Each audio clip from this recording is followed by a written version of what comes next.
Welcome to my channel.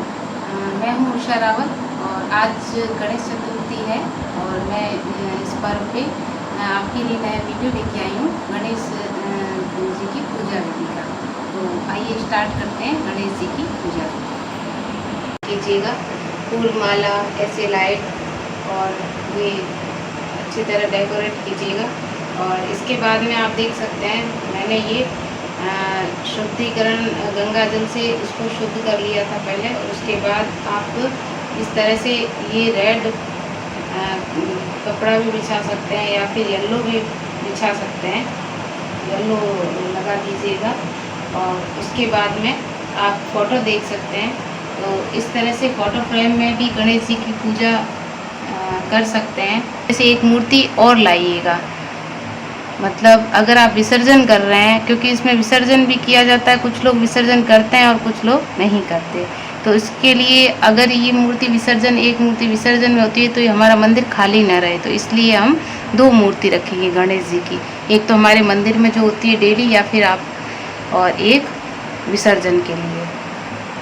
और इसके बाद ये देखिए कलश स्थापना की जाती है। तो कलश स्थापना करने के लिए आप सीधे ही इस कलश को मत रखना, ये अक्षत है चावल का आसन देके स्वस्तिक बना के, या इस तरह से आप इनको आसन देके फिर कलश स्थापना कीजिएगा। और कलश स्थापना करने के बाद ये मौली है, मौली बांध लेंगे।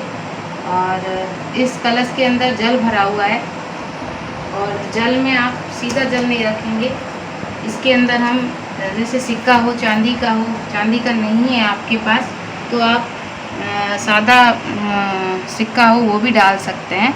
और अक्षत डाल लीजिए, थोड़ा गुड़ डालेंगे, और रौली, हल्दी इस तरह से आप डाल देना थोड़ी, क्योंकि ये कलश स्थापना क्यों की जाती है, ये बहुत ज़रूरी है, क्योंकि हम कलश स्थापना करके सभी देवी देवताओं का आह्वान करते हैं, तो इसलिए ये कलश स्थापना की जाती है। तो आप भी कीजिएगा। और इसके बाद में इसमें हम स्वस्तिक बनाएंगे, इस नारियल पे भी और कलश पे भी, जो कि मैंने पहले से बना लिया है। इस तरह से आप इस नारियल पे और कलश पे स्वस्तिक बना लीजिएगा। और ये अशोक के पत्ते हैं, आम के पत्ते हों आपके पास वो भी चल सकते हैं, आम के पत्ते नहीं हैं तो आप अशोक के पत्ते भी ला सकते हैं। तो इस तरह से कलश स्थापना कीजिएगा। और ये आज इनका 10 दिन का त्यौहार है। तो अगर आपके यहाँ विसर्जन करते हैं तो आप इस तरह की मूर्ति लाइएगा, और अगर आप विसर्जन नहीं करते हैं, आपके यहाँ नहीं है, तो आप इस तरह फ्रेम की मूर्ति ला के पूजा जरूर कीजिएगा। अपने घर पे गणेश जी की फ्रेम ला के, मूर्ति ला के पूजा जरूर कीजिएगा। और इसके बाद हम करेंगे कलश स्थापना, जो कि मैंने पहले से कर ली है। और दीपक जलाएंगे, दीपक सबसे पहला काम हम दीपक का करेंगे। इसके बाद तो दीपक हमें क्या सीधे नहीं रखना है, हमें दीपक चालू करने से पहले इन्हें चावल का आसन दे देंगे। दीपक को इस तरह से चावल का आसन देंगे, और इसके बाद में दीपक रखेंगे, और दीपक की भी हम पूजा करेंगे इस तरह से कुमकुम से।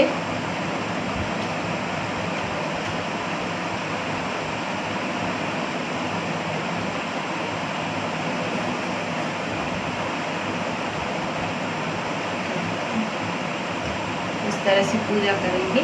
उसके मंदिर की पूजा में सबसे पहला काम दीपक का ही होना चाहिए। इसके बाद हम गणेश जी की प्रतिमा पर तिलक करेंगे।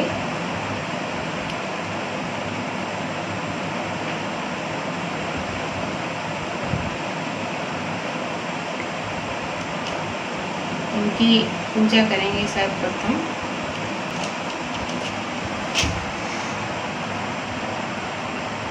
इस तरह से छोटे प्रतिमा है, इस पर भी हम तिलक करेंगे इस तरह से। इसके बाद फूल माला पहनाएंगे। ये छोटी प्रतिमा है तो मैं इस बड़ी वाली फ्रेम पे पहना रही हूँ।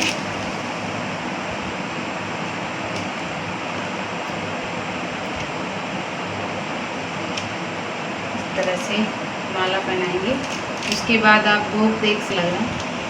इसके बाद हम भोग लगाएंगे। तो भोग के लिए मैं मोदक लाया इनके लिए, तो मोदक चढ़ाएंगे।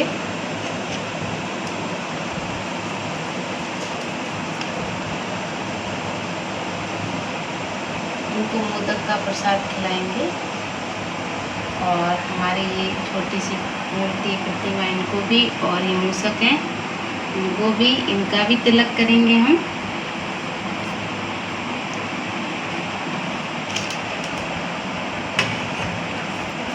इसके बाद फल हैं, जो भी अवेलेबल हो आपके यहाँ, तो फल चढ़ाएंगे इन्हें।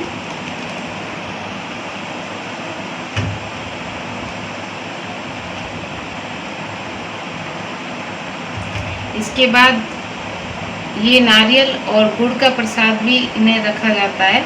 तो 10 दिन अगर उनकी पूजा की जाती है, फिर विसर्जन होता है, तो ये जरूर चढ़ाया जाता है और 10 दिन तक मंदिर में भी रखा जाता है। ये बहुत ही ज़रूरी है, नारियल और गुड़ का प्रसाद। इसके बाद फूल हो आपके यहाँ, तो ये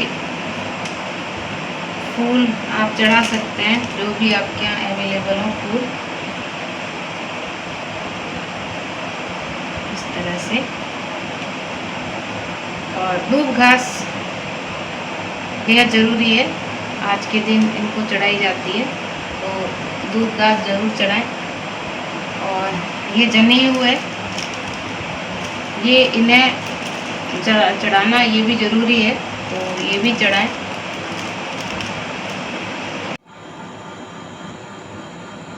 हम सभी देवी देवताओं को जगाने के लिए घंटी अवश्य बजाएं। तो इस तरह से आप घंटी का इस्तेमाल अवश्य करें और घंटी बजा के हम इन्हें जगाते हैं। तो ये घंटी की धुन आप जरूर बजाएं। आज के दिन मौली भी चढ़ाई जाती है, मौली रखी जाती है वस्त्र के रूप में। और सिंदूर इनको बहुत ही ज़्यादा प्रिय है, तो आप सिंदूर भी रखें। और धूपबत्ती करेंगे हम।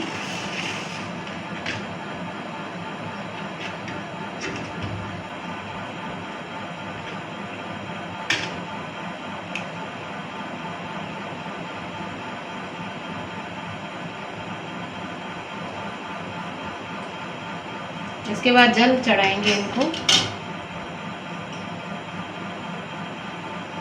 कोई भोग के बाद जल अवश्य चढ़ाएं, कोई भी भोग के बाद जल अवश्य पिलाएं इन्हें। और इनको मूसक जी को भी, और इस तरह से फूल बरसाएं।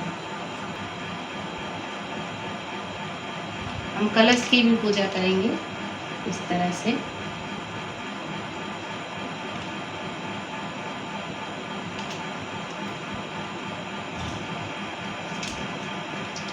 और उसके बाद हम प्रणाम करके सभी देवी देवताओं का आह्वान करेंगे। गणेश जी भगवान से हम प्रार्थना करेंगे, आंखें बंद करके, जो भी अपने मांगना है वो मांगेंगे। जो भी मुसीबत है और जो भी चाहिए आपको, उसके लिए प्रार्थना करेंगे। और सबसे इम्पोर्टेंट है कि छोटा सा हम हवन करेंगे। तो हवन हम आरती करेंगे इनकी, तो कपूर से आरती करिएगा आप। तो ये कपूर है, ये कपूर से आरती अवश्य कीजिएगा। और आप आरती गा सकते हैं इसके बाद में गणेश जी की। तो ये छोटा हवन हो जाए।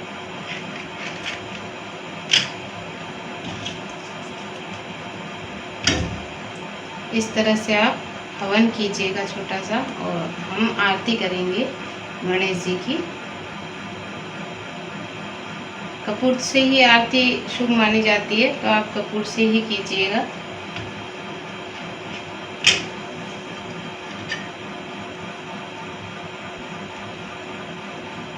ओम गण गणपते नमः।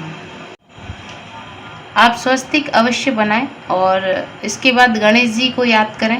इनके साथ साथ रिद्धि सिद्धि जो कि इनकी पत्नियां हैं और इनके पुत्र शुभ और लाभ, उनको भी अवश्य याद करें। सभी देवी देवताओं को याद करें और इस तरह से उन्हें भी वो प्रसाद चढ़ाएं। उनको आप अवश्य याद करें, तभी आप में हम अपनी बुद्धि और धन दान जो भी आप मांगना चाहते हो वो ये जरूर स्वीकारेंगे।